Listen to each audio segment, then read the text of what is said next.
বীরভূম রাজনগরে পুলিশকে লক্ষ্য করে গুলি চালালো ডাকাত দলকে ধাওয়া করতে গিয়ে পুলিশকে লক্ষ্য করে গুলি ছুড়ল ডাকাত দল। শেষমেশ পুলিশের হাতে পাকড়াও 3 ডাকাত, পলাতক আরো 3 জন, উদ্ধার একটি আগ্নেয়াস্ত্র। বীরভূমের রাজনগর থানা এলাকার ঘটনা। ধৃতদের বাড়ি বীরভূমেরই কাকরতলা এলাকায়। যদিও এই নিয়ে জেলা পুলিশের কোনো প্রতিক্রিয়া পাওয়া যায়নি, তবে আদালতে আইনজীবী জানান যে গুলি চালানো হয়েছে, সেই প্রেক্ষিতে মামলাও করা হয়েছে। জানা গিয়েছে গতকাল রাতে রাজনগর থানা এলাকায় পুলিশের পেট্রোলিং চলাকালীন রাজনগরের মুরাদগঞ্জ আড়ালি রাস্তায় দুটি বাইক দেখে সন্দেহ হয় রাজনগর থানার পুলিশের।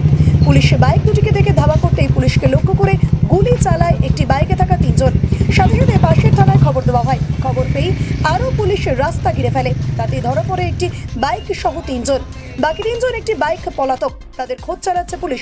ধৃতদের কাছ থেকে উদ্ধার মাদক দ্রব্য। পুলিশ সূত্রে খবর, ডাকাতের উদ্দেশ্যে তারা জড়ো হয়েছিল। কাজী আমরুল ইসলামের রিপোর্ট, BCN বাংলা। বলি 3 জনকে অ্যারেস্ট করা হয়েছে।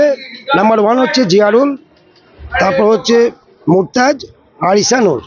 3 জনকে গতকাল রাত্রিতে রাত তখন 12:25 বাজবে, সেই সময় পুলিশের কাছে ইনফরমেশন ছিল যে এরা অবৈধভাবে মাদক দ্রব্য পাচার করছে। তারপর পুলিশ যায়, ওই জায়গাটা হচ্ছে আড়ালি বলে একটা জায়গা আছে মুরাদগঞ্জ, ওই রাস্তা, সেই রাস্তার উপরে ব্রিক্স ফিল্ড আছে, সেখানটাতে ওদেরকে গিয়ে পুলিশ চেস করে, সেটা রাজনগর পেয়েছে। আর এদের বাড়ি সব কাকরতলা পেয়েছে। এরা অবৈধভাবে স্মাগলার করে এগুলো বিভিন্ন মাদক দ্রব্যগুলো। তো 8 লিটারের মতন কোরিয়ান মিক্সচার উদ্ধার করা হয়।